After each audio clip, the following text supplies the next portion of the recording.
오늘 아침에는 창세기 1장 26절로 31절 말씀을 통해서 하나님의 형상이라는 점을 가지고 말씀의 은혜를 나누고자 합니다. 청년부 성경 공부를 할 때에 청년부 담당 목사님이 청년들에게 이런 질문을 했습니다. 하나님께서도 웃으실까요? 그러자 한 청년이 이렇게 대답했어요. 웃음이란 예상치 못한 일이 일어났을 때에 터져 나오는 것인데 하나님께는 예상하지 못할 일이 없을 테니 아마 하나님께서는 웃으실 일이 없을 것입니다. 그러자 다른 청년이 이렇게 말했어요. 하나님께서 우리를 그의 형상대로 지으셨으니까 우리들이 웃듯이 하나님께서도 웃으실 것입니다. 어떻습니까, 여러분? 우리 하나님께서 웃으실까요? 스바냐 선지자가 이렇게 증거하고 있습니다. 3장 17절 말씀이죠. 그가 너로 말미암아 기쁨을 이기지 못하시며 너를 잠잠히 살아가시며 너로 말미암아 즐거이 부르며 기뻐하시리라 하리라. 이 말씀을 묵상해 보면은 하나님께서 역시 웃으신다는 것을 알 수 있죠. 사람이 그 어느 피조물보다 뛰어난 존재인 것을 창세기 1장은 분명히 보여주고 있습니다. 오늘 본문 말씀 26절 말씀 보세요. 하나님이 이르시되 우리의 형상을 따라 우리의 모양대로 우리가 사람을 만들고. 27절입니다. 하나님이 자기 형상 곧 하나님의 형상대로 사람을 창조하시되. 우리 하나님께서 6일간에 걸쳐서 그의 창조 사역을 하셨습니다. 하나님께서 창조 사역을 하셨을 때에 아무렇게나 마구잡이로 창조하시지 않았습니다. 모든 것들이 질서와 조화를 이루도록 하셨습니다. 첫날에 빛을 지으셔서 어둠을 몰아내셨을 뿐만 아니라 나중에 생명체들이 생명의 삶을 살아갈 수 있도록 하셨습니다. 둘째 날에는 궁창 즉 하늘을 지으셨습니다. 셋째 날에는 식물을 지으셨지요. 넷째 날에는 해, 달 그리고 별들을 지으셨습니다. 다섯째 날에는 물고기들과 새들을 지으셨습니다. 여섯째 날에는 동물들을 만드셨어요. 그리고 마지막으로 사람을 만드셨습니다. 그런데 하나님께서 사람을 만드실 때에 다른 생물들과는 달리 그의 형상과 모양을 따라 만드셨습니다. 왜 하나님께서 사람을 지으실 때에 그의 형상과 모양을 따라 지으셨는지 그 이유를 살펴보기 전에 하나님의 형상과 모양이 무엇을 의미하는지 살펴봐야 하겠죠. 형상과 모양은 둘 다 같은 의미를 갖고 있습니다. 그런데 왜 본문 말씀은 굳이 형상과 모양에 이 말을 두 번이나 쓰고 있을까요? 번갈아 쓰고 있을까요? 이것은 같은 의미를 가진 단어를 번갈아 사용하는 것은 어떤 일을 강조하기 위한 히브리적 용법이에요. 그러니까 히브리어에서는 어떤 것을 특별히 강조하고 싶을 때 같은 의미를 가진 다른 말을 번갈아 썼던 것이죠. 그러니까 모양과 형상은 다른 의미가 아니고 같은 의미입니다. 하나님께서 우리 사람을 지으셨을 때에 그 사람이 하나님의 성품과 속성을 담도록 하셨어요. 그래서 사람은 지정의를 갖춘 인격체로서 모든 피조물 중에 유일하게 하나님과 인격적으로 그리고 영적으로 교제할 수 있는 신분과 자질을 갖고 있습니다. 다시 말씀드리면 모든 피조물 중에 오직 사람만이 하나님과의 교통이 이루어지는 거예요. 뿐만 아니라 사람의 눈에 드러나도록 외형적 형체도 하나님과 교제하는 자로서의 권위와 위대함이 드러나도록 지음을 받았어요. 그러니까 외형적으로도 모든 피조물 중에, 모든 생명체 중에 우리 사람이 다른 어떤 생명체보다, 다른 어떤 동물, 다른 식물보다 하나님께서 하나님의 위대함이 드러나도록 지으셨다, 그 말입니다. 좀 쉽게 말씀드리면은 우리가 모든 피조물 중에 최고의 미남미녀나 그 말이에요. 하나님의 권위와 하나님의 위대함이 우리 안에, 우리를 통해서 드러나게 하도록 하나님께서 지으신 것입니다. 하나님께서 그의 성품과 그의 속성을 담도록 사람을 지으셨는데, 바로 이것이 하나님의 형상과 모양을 따라 지음을 받았다는 의미예요. 하나님께서는 하나님만이 갖고 있는 속성이 있어요. 그것을 좀 어려운 말로 본체적 속성이라고 그래요. 이것은 하나님만이 갖고 있는 속성이에요. 네 가지죠. 우리 하나님은 스스로 존재하시는 자존성입니다. 우리 하나님은 영원토록 변함하심이 없으시는 불변성입니다. 외부의 어떤 것으로부터 전혀 제한을 받지 않으시는 무한성의 속성을 갖고 계시죠. 그리고 네 번째로 오직 한 분이신 하나님, 즉 유일성의 속성을 갖고 계시는 거예요. 그러니까 여러분, 자존성, 스스로 계시는 것, 영원토록 변함이 없는 것, 아무것도 제한을 받지 않는 분, 그리고 유일하신 분, 이것은 하나님만이 갖고 있는 속성이에요. 본체적 속성입니다. 그런데 이런 하나님께서 사람을 지으실 때에 그의 형상과 모양을 따라 지으셔서 그의 속성을 공유하게 하셨어요. 우리에게 나누어 주셨어요. 크게 세 가지입니다. 하나는 영적 속성이에요. 하나님께서 영이듯이 그의 형상과 모양을 따라 지음을 받은 사람 역시 영적 존재입니다. 다른 하나는 지성적 속성입니다. 하나님의 지식과 지혜가 우리 인간에게 있습니다. 물론 하나님처럼 완벽한 것은 아니지만은 하나님의 형상과 모양을 따라 지음을 받은 우리에게는 하나님의 지식과 지혜가 있는 거예요. 그러니까 오늘날 사람이 만든 것을 보세요. 기가 막히지 않습니까?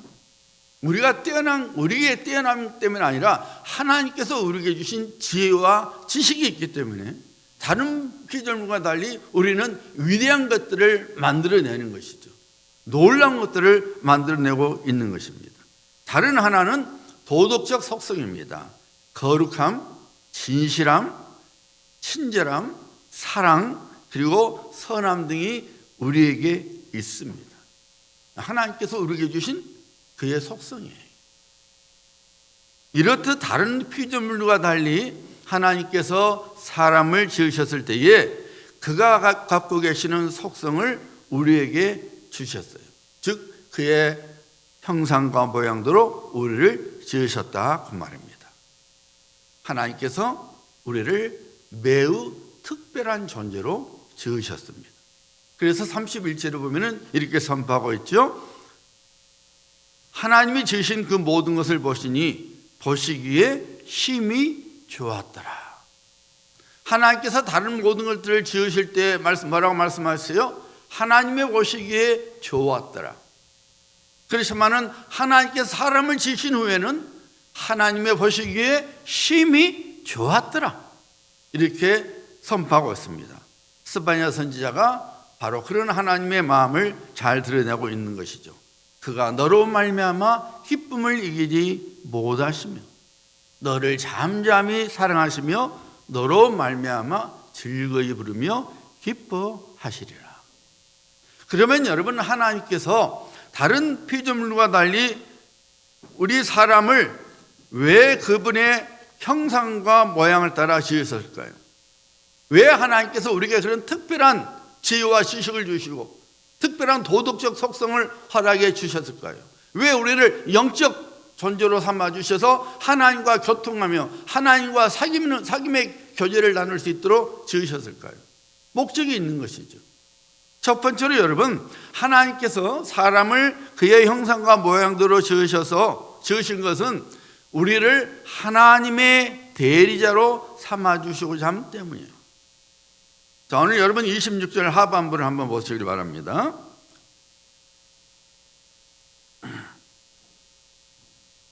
그들로 바다의 물고기와 하늘의 새와 가축과 온 땅과 땅에 기는 모든 것을 다스리게 하자 하시고, 하나님께서 주신 모든 것들을 다스리게 만들었다고 말입니다. 여기서 다스린다는 것은 지배한다는 말이 아닙니다. 관리한다고 말이에요. 하나님께서 그가 주신 모든 피조물들을 우리에게 맡기셔서 우리가 그것들을 관리하도록 해주셨다 그 말이에요. 하나님의 대리자입니다. 여러분 어떻습니까? 우리가 무엇이기에 하나님께서 모든 것을 지으시고 사랑하는 자야, 이건 이것이다, 네가 잘 관리하렴, 우리가 맡겨주셨을까요? 이건 대단한 감동이죠. 너무나 놀라운 은혜지요. 언젠가 여러분 오프라 윈프리가 토크쇼에 참석하고 있는 모든 사람들에게 멋진 차 한 대를 보여주었죠. 그리고 한 사람을 불렀습니다. 그리고 차키를 주면서 이 차는 당신 것입니다 그랬어요. 그러니까 그 차키를 받은 사람이 믿어지지가 않았던 거죠. 너무 좋아했습니다. 그 청중들이 소리를 지르면서 막 박수를 쳤어요. 너무 축하한다고, 너무 좋겠다고. 그런데 오프라 윈프리가 말했죠. 오늘 이 사람에게 준 차를 오늘 이 자리에 있는 모든 분들에게 선물로 드리겠습니다. 그러니까 오프라 윈프리가 일부러 차가 없는 사람들을 그 토크쇼에 다 불렀어요. 사진에 다 조사해서.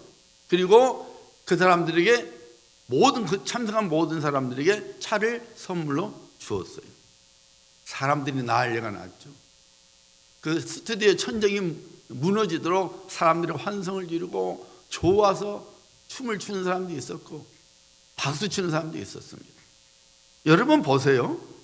차 한 대 선물 받아도 그냥 감동을 받고 감격해서 소리를 지르고 웃고 박수를 치고 춤을 추는데, 하나님께서 모든 만물을 지으시고 모든 것들을 지으시고 그것들을 우리에게 맡기셨으니 이 얼마나 놀라운 특권이고 얼마나 놀라운 사실입니까? 그만큼 하나님께서 우리를 특별하게 지으셨어요.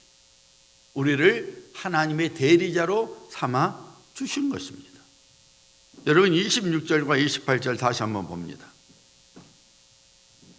하나님이 이르시되 우리의 형상을 따라 우리의 모양대로 우리가 사람을 만들고 그들로 바다의 물고기와 하늘의 새와 가축과 온 땅과 땅에 기는 모든 것들을 다스리게 하자 하시고, 28절이죠. 하나님이 그들에게 복을 주시며 하나님이 그들에게 이르시되 생육하고 번성하여 땅에 충만하라, 땅을 정복하라, 바다의 물고기와 하늘의 새와 땅에 움직이는 모든 생물을 다스리라 하시니라. 하나님께서 6일 동안 주신 모든 만물을 첫사람 아담에게 맡기셨어요. 우리에게 맡기셨습니다. 이 얼마나 깜짝 놀랄 만한 일입니까? 하나님께서 만물을 지으시고 맨 마지막에 사람을 지으신 후에 사람을 그의 대리자로 삼아 그가 주신 모든 만물들을 관리하도록 하셨습니다. 사랑하는 성도님들, 하나님께서 우리 모두를 그의 백성으로 삼으시고 그의 대리자로서 이 세상에 살게 하셨습니다. 그러므로 우리는 이 세상에 사는 동안 하나님의 손과 발이 되어 살아가야 합니다.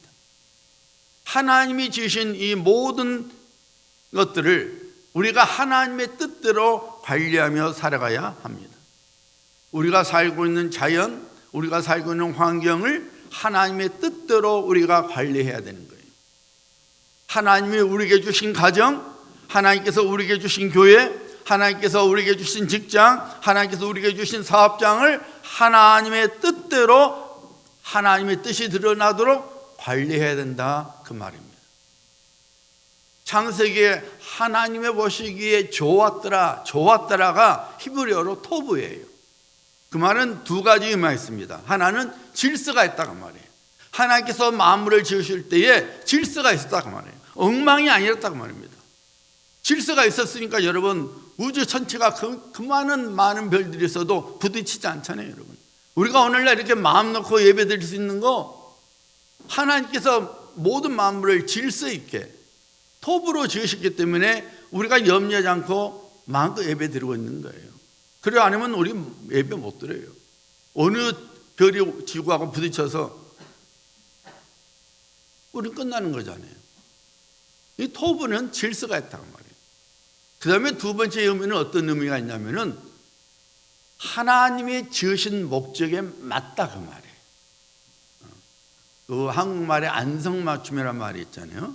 경기도 안성에서 만드는 그 유기그릇이 최고의 거라 해서 그것이 워낙 유명해지니까 안성맞춤. 안성에서 맞춘 것은 딱 맞다. 아주 좋다. 좋은 제품이다. 그 말이잖아요. 쉽게 말하면 하나님께서 어떤 것을 지으셨을 때에 그 지으신 것이 하나님의 목적에 딱 맞도록 하나님의 뜻에 맞도록 지어진 것이 보기시기에 좋았더라. 토보 바로 그 말이에요. 그러니까 여러분 하나님께서 우리를 지으시고 보시기에 심히 좋았다는 것은 우리가 하나님의 목적에 딱 맞게 지음을 받았다고 말이에요. 그렇다면 우리는 어떻게 살아야 되는 거예요? 하나님의 거룩하신 목적에 맞도록 살아가야 된다 그 말이에요. 그래서 우리의 오늘날 가정이 세상에서 아무리 뭐라 그래도 우리는 하나님의 뜻에 따라서 하나님의 거룩하신 목적에 따라서 우리의 가정이 세워져야 되는 거예요. 이 세상 사람들이 어떤 가정을 세워나가도 우리는 하나님의 말씀에 기반해서 가정을 세워나가야 되는 거예요. 이 세상 사람들이 자기들의 수단과 방법으로 직장 생활하고 사업장을 이끌어가도 하나님의 대리자로 지음을 받은 우리는 우리의 직장과 우리의 사업장을 하나님의 거룩하신 뜻과 목적에 맞도록 우리가 관리해 나가야 되는 거예요. 내 직장을 통하여 내 사업장을 통해서 하나님께서 드러날 수 있도록 하나님의 질서가 세워지고 하나님의 뜻이 이루어질 수 있도록 우리가 우리의 직장 생활을 해야 되고 우리의 사업장을 이끌어가야 되는 거예요. 교회도 마찬가지예요, 여러분. 하나님의 교회가 지음을 받았으니 하나님께서 교회를 지으신 거룩하신 목적에 따라서 뜻에 맞도록 교회가 세워져 나가야 되는 거예요. 우리가 그렇게 세워 나가야 되는 거예요. 왜요? 우리는 하나님의 대리자이니까. 하나님의 형상과 지음을 받았다는 것이 바로 그 의미입니다.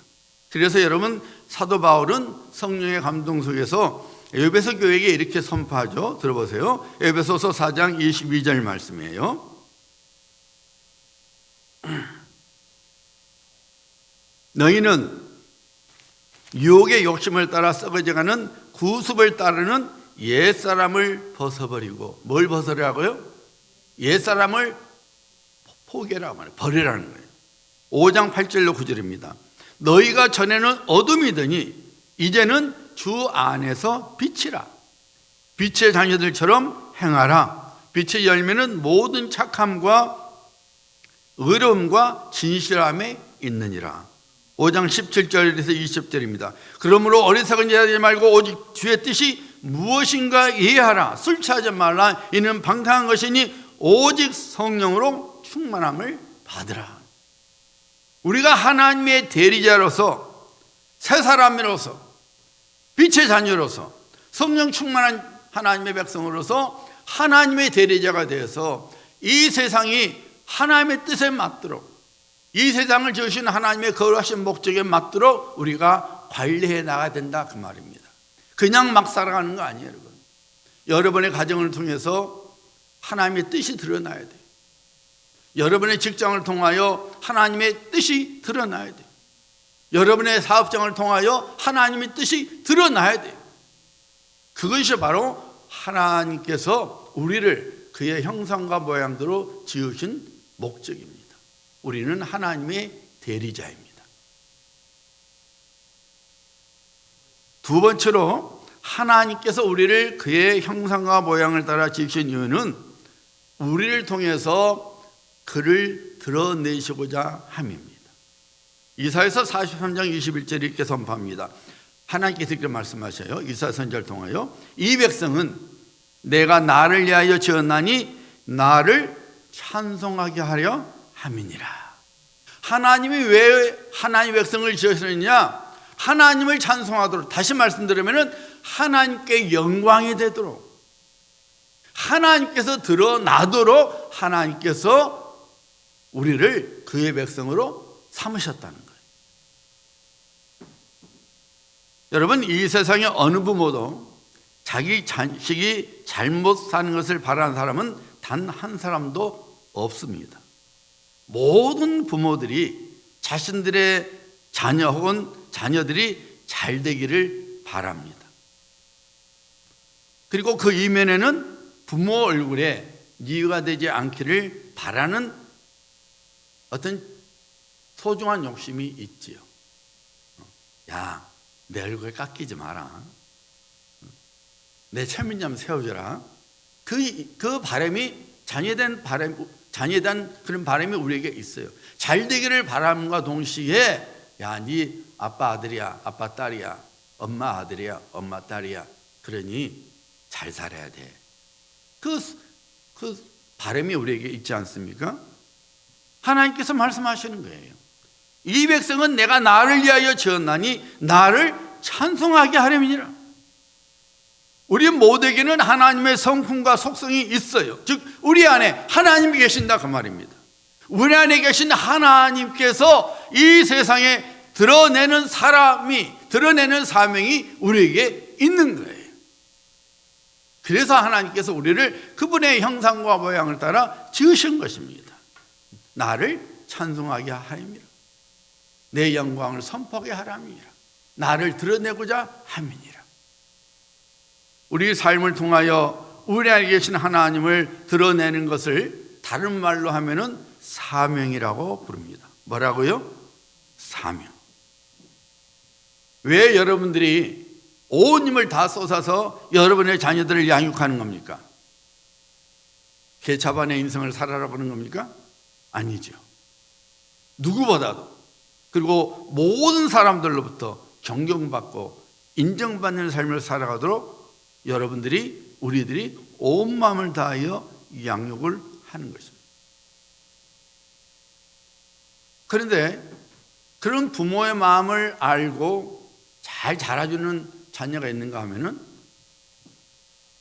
혹은 그런 부모의 바람과는 상관없이 제 마음대로 살아가는 자녀들이 있죠. 부모의 마음을 아프게 하고 눈물을 짓게 하는 자녀가 있습니다. 여러분, 우리들이 하나님 앞에서 그의 자녀된 도리를 갖고 살아가는 것이 사명이에요. 하나님을 기쁘시게 해드리고 하나님 마음에 만족을 주고 하나님 우리를 보실 때에 그저 기뻐서 즐거이 노래를 부를 수 있게 만드는 것, 그것이 우리가 하나님의 자녀된 도리로서 살아가는 것인데, 그것이 바로 사명이라 그 말입니다. 여러분, 사명대로 살아가는 것과 그렇지 않은 것은 엄청난 다른 결과를 가져옵니다. 그 좋은 애가 아브라함과 롯입니다. 우리가 잘 아는 대로 아브라함은 하나님의 백성이요 롯도 하나님의 백성입니다. 베드로가 말했잖아요. 의인이라고. 롯을 가리켜서 의인이라고 말했잖아요. 그러니까 여러분 무슨 말이에요? 아브라함도 하나님의 자녀요, 롯도 하나님의 자녀였습니다. 그런데 우리가 잘 아는 대로 그 두 사람의 인생 결과는 완전히 달랐습니다. 아브라함은 하나님의 약속대로 믿음과 복의 조상이 되는 멋진 인생을 세웠지만은, 반면에 롯은 그가 소유했던 모든 것을 잃어버렸을 뿐만 아니라 그의 아내는 소금구덩이 되었고, 딸들은 그를 술 취하게 한 후에 그를 통해서 자식을 낳았죠. 완전히 콩가루 집안이 되고 말았죠. 뿐만 아니라 딸들을 통해 낳은 아이들은 나중에 하나님을 대적하는 모압과 암몬 족속이 되었습니다. 왜 그렇게 전혀 다른 인생 결말을 가져온 것입니까? 아브라함의 행복과 롯의 불행은 매우 간단한 것부터 시작됐습니다. 롯은 삼촌 아브라함을 쫓아서 우르를 떠나서 하란으로 왔고, 하란으로부터 가나안 땅까지 왔어요. 우리가 잘 아는 대로 아브라함의 소유와 롯의 소유가 늘어남에 따라서 물 때문에 종들 간에 다툼이 일어났죠. 아브라함이 롯에게 말했잖아요. 우리가 같은 가족인데 이렇게 싸워서 되겠니? 그러니 너가 원하는 쪽을 택하라. 너가 오른쪽 하면 내가 왼쪽 하고, 네가 왼쪽을 취하면 내가 오른쪽 하마. 외삼촌으로서 자기가 먼저 할 수 있지만 아브라함이 롯에게 먼저 기회를 줬죠. 그래서 롯이 선택을 하는데 그의 선택 기준이 나오죠. 창세기 13장 10절입니다. 이에 롯이 눈을 들어 요단 지역을 바라본즉 소알까지 온 땅에 물이 넉넉하니, 뭐가 넉넉하니? 물이 넉넉하니 여호와께서 소돔과 고모라를 멸하시기 전이었으므로 여호와의 동산 같고 애굽 땅과 같았더라. 롯이 소돔 쪽을 선택한 이유는 그쪽에 물이 넉넉하기 때문이었습니다. 왜냐하면 소와 양들을, 짐승을 키우는 데 있어서 물은 생명줄이었기 때문이죠. 이것을 쉽게 말씀드리면 롯은 먹고 사는 문제 때문에 소돔을 택했어요. 반면에 아브라함은 어떤 결정을 내렸습니까? 그는 사명의 길을 선택했어요. 그가 하나님께로 받은 바 사명이 무엇이었습니까? 가나안 땅에서 사는 것이었습니다.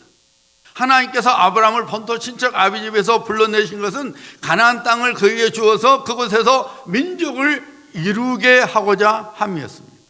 그리고 그를 믿음의 조상으로 택하여 그를 통해서 하나님의 뜻과 구원이 이루어지게 하고자 함이었어요.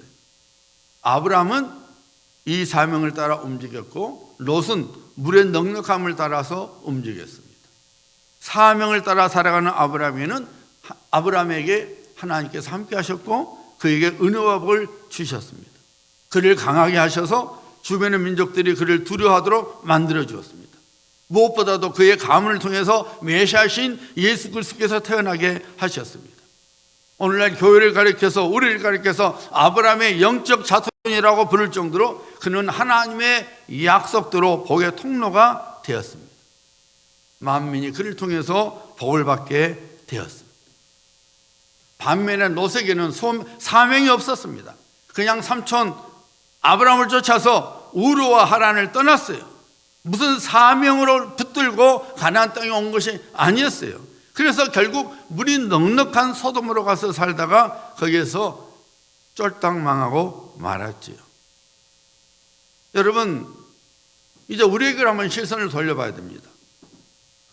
여러분은 여러분의 인생을 살아가시면서 무엇에 근거해서 여러분의 인생을 살아가십니까? 분명한 것은 자신을 향한 하나님의 사명이 없거나 무시하는 사람은 항상 그 기준이 물 좋은 곳에 있습니다. 물 좋은 곳 그 어딘가이죠. 하나님께서 왜 나를 그 많은 지역에서 놔두고 왜 누비를 살게 하셨을까? 왜 하나님께서 그 많은 지역을 놔두고 레드클립에 살게 하셨을까? 왜 하나님이 나를 교회 지체가 되게 하셨을까? 왜 하나님께서 이런 직장을 주시고 이런 사업장을 갖게 하셨을까? 왜 나로 하여금 누빌만 이렇게 지체가 되게 하셨을까? 하나님의 거룩하신 뜻과 목적을 살펴야 합니다. 우리에게 주신 하나님의 사명을 이루는 데서 가장 방해물은, 여러분, 큰 방해물은 물이 넉넉한 곳, 즉 먹고 사는 문제예요. 사실 우리가 살고 있는 한 먹고 사는 문제로부터 자유롭지가 않죠. 여러분 열심히 일하는 이유가 뭐예요? 먹고 살기 위함이에요. 그렇잖아요? 먹고 사는 거, 의식주, 가장 인간의 기본 욕구예요. 없어서는 안 될 중요한 것들이죠. 그런데 문제는 하나님께서는 그것들보다 더 중요한 것이 있다는 거예요. 그것은 우리를 향한, 우리에게 주신 사명이라는 거예요. 그래서 예수님께서 말씀하셨잖아요. 먹는 것, 입는 것, 마실 것 중요하지만 그것은 이방인들이 구하는 것이다. 다시 말씀드리면 믿지 않는 자들이 구하는 것이고 너희들이 구해야 될 것은 하나님의 나라와 의이다 하고 말씀하신 거예요.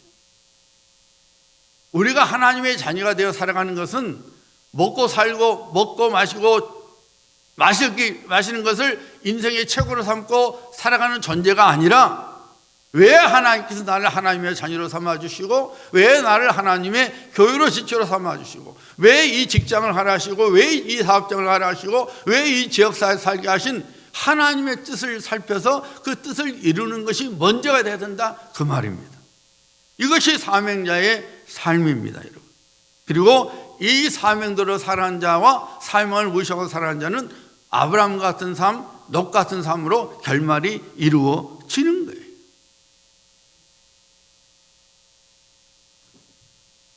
일반적으로 사람들이 그러죠.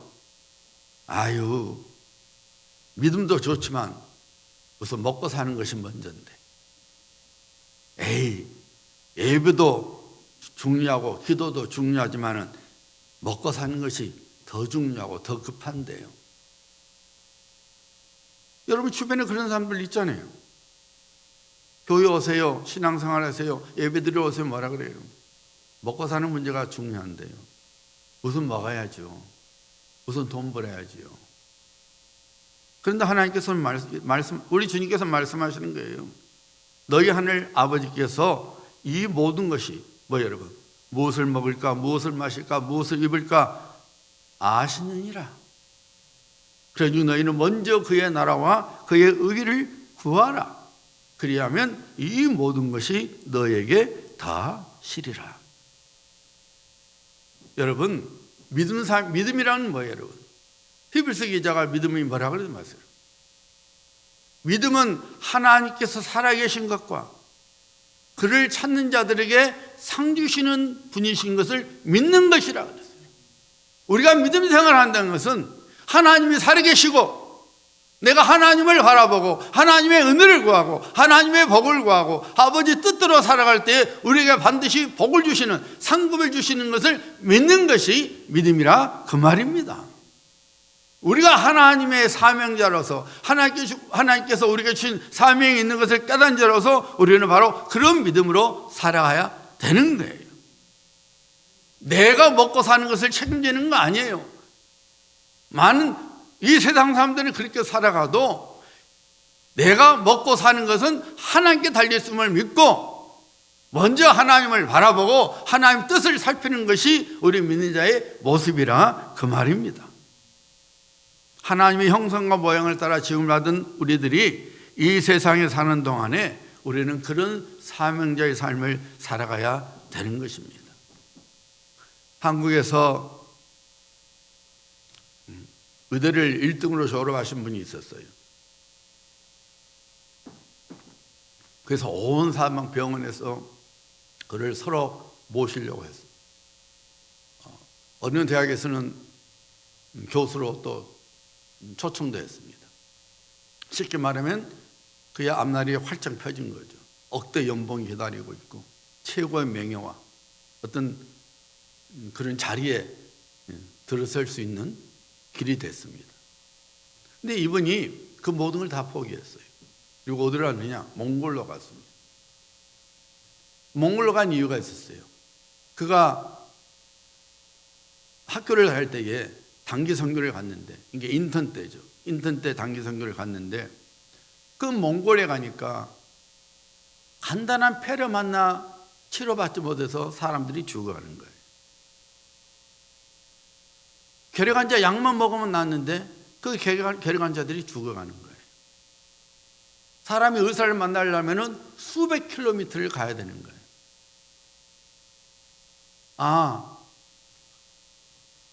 그리고 마을 사람이 그러는 거예요. 우리 마을에 의사가 있으면 좋은데 당신이 왔으면 좋겠다. 근데 이분은 그것을 하나님의 음성으로 들었어요. 나는 의사이기 전에 하나님의 대리자구나. 생명을 살리는 것이 나의 소명이다. 그래서 그는 그 모든 것을 다 제쳐두고 몽골로 갔습니다. 한국에서 쓰면은 100배의 수익을 얻을 수 있는 100배보다 더 나은 삶을 살 수 있지만은 그는 일부러 그 몽골 거기에서 그 열악한 환경에서 사람의 생명을 살리는 사명을 감당한 거예요. 그가 다시 뭐라고 했죠, 여러분? 나는 의사이기 전에 하나님의 대리자입니다.